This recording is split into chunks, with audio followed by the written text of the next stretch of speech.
The number of dead following devastating flash floods in Texas has now risen to at least 70, including 21 children. A number of other people are missing, including 11 girls who were attending a summer camp on the banks of a river. The state's Governor Greg Abbott says there's a need for speed as hundreds of rescuers search for survivors. Well, the Guadalupe River burst its banks during heavy rains in an area northwest of San Antonio, close to Camp Mystic, a Christian summer retreat for girls. And there are fears of more flooding as rain continues to fall. Gary O'Donoghue has our top story from Texas.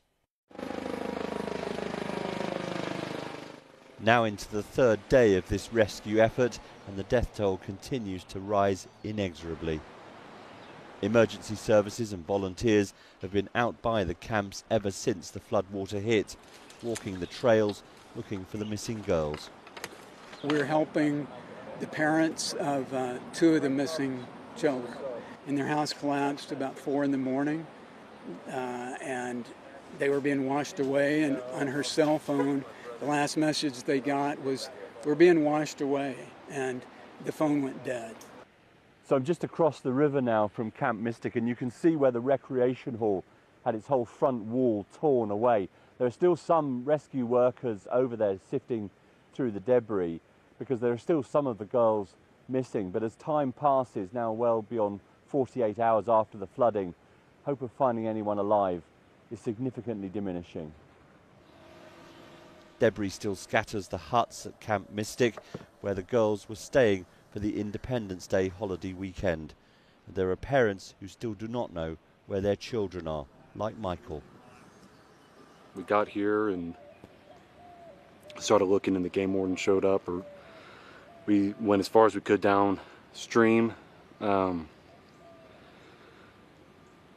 we don't have the equipment for that, so we're letting them do that, and then we're looking for places that they're gonna potentially be alive.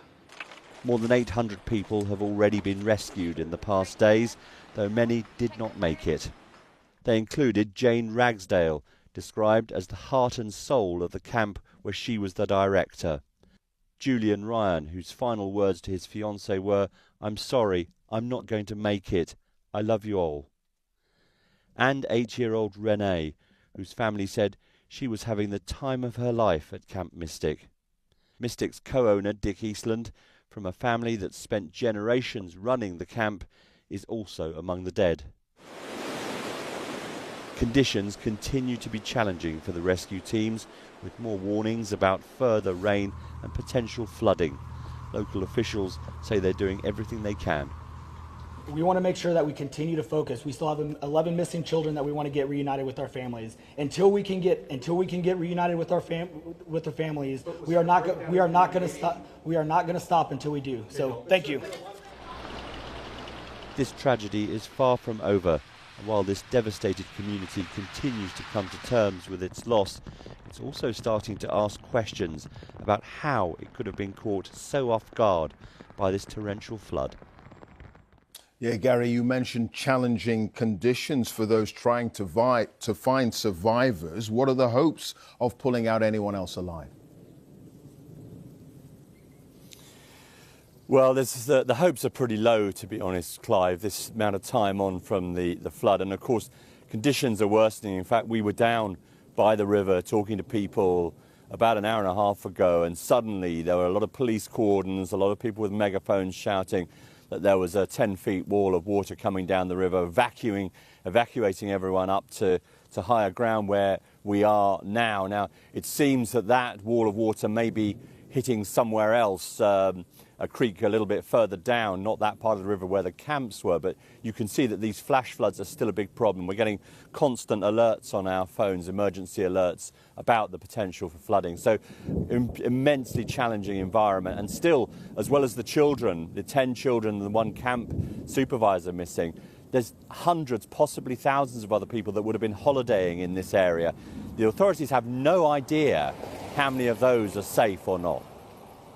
And questions tonight, Gary, about flood preparedness in the area. Yeah, and in particular about the warning systems and the forecasting.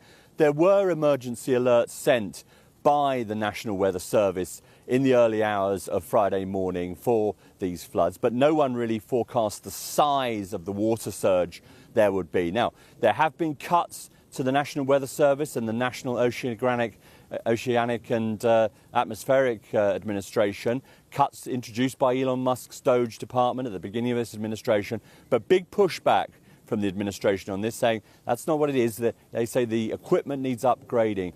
This is an area that is prone to flash flooding, but no one predicted this, and there will be significant questions about, why no one in these camps appeared to get the word soon enough to evacuate, given that they were right by the river.